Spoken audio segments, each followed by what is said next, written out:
दोषैरेतैकुलग्नानां वर्णसङ्करकारकैः उत्साद्यन्ते जातिधर्माः कुलधर्माश्च शाश्वताः। जो लोग परंपरा को विनष्ट करते हैं और इस तरह अवांछित संतानों को जन्म देते हैं, उनके दुष्कर्मों से समस्त प्रकार की सामुदायिक योजनाएं तथा पारिवारिक कल्याण कार्य विनष्ट हो जाते हैं।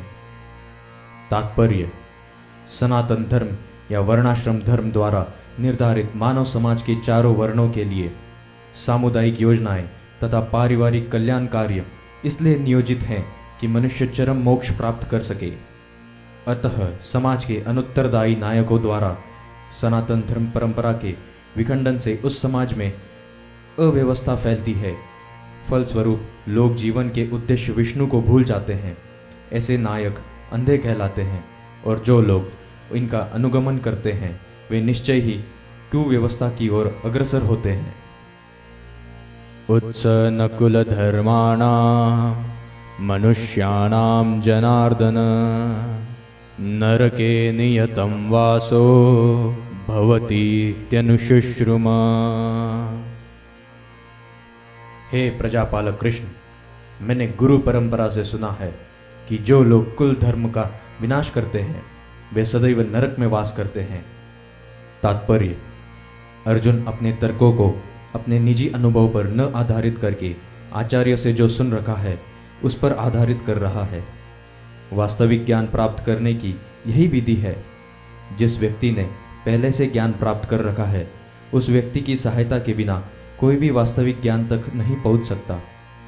वर्णाश्रम धर्म की एक पद्धति के अनुसार मृत्यु के पूर्व मनुष्य को पाप कर्मों के लिए प्रायश्चित करना होता है। जो पापात्मा है उसे इस विधि का अवश्य उपयोग करना चाहिए। ऐसे किए बिना मनुष्य निश्चित रूप से नरक भेजा जाएगा, जहां उसे अपने पाप कर्मों के लिए कष्टमय जीवन बिताना होगा। अहोपत महत्पापं कर्तुं व्यवसिता वयं यद्राजसुखलोभेन हन्तुं स्वजनमुद्यताः। ओह, कितने आश्चर्य की बात है कि हम सब जघन्य पाप कर्म करने के लिए उद्यत हो रहे हैं। राज सुख भोगने की इच्छा से प्रेरित होकर हम अपने ही संबंधियों को मारने पर तुले हैं। तात्पर्य: स्वार्थ से वशीभूत होकर मनुष्य अपने सगे भाई, बाप या माँ के वध जैसे पाप कर्मों में प्रवृत्त हो सकता है। विश्व के इतिहास में अनेक उदाहरण मिलते हैं, किंतु भगवान का साधु भक्त होने के कारण अर्जुन सदाचार के प्रति जागरूक है। अतः वह ऐसे कार्यों से बचने का प्रयत्न करता है। यदि मामप्रतीकारम् अशस्त्रं शस्त्रपाणयः धार्तराष्ट्रान् रणे हन्युस्तन्मे क्षेमतरं भवेत्।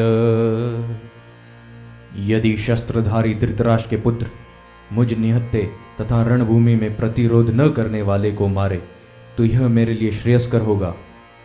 तात्पर्य: क्षत्रियों के युद्ध नियमों के अनुसार ऐसी प्रथा है कि निहत्थे तथा विमुख शत्रु पर आक्रमण न किया जाए, किंतु अर्जुन ने निश्चय किया कि शत्रु भले ही इस विषम अवस्था में उस पर आक्रमण कर दे, किंतु वह युद्ध नहीं करेगा।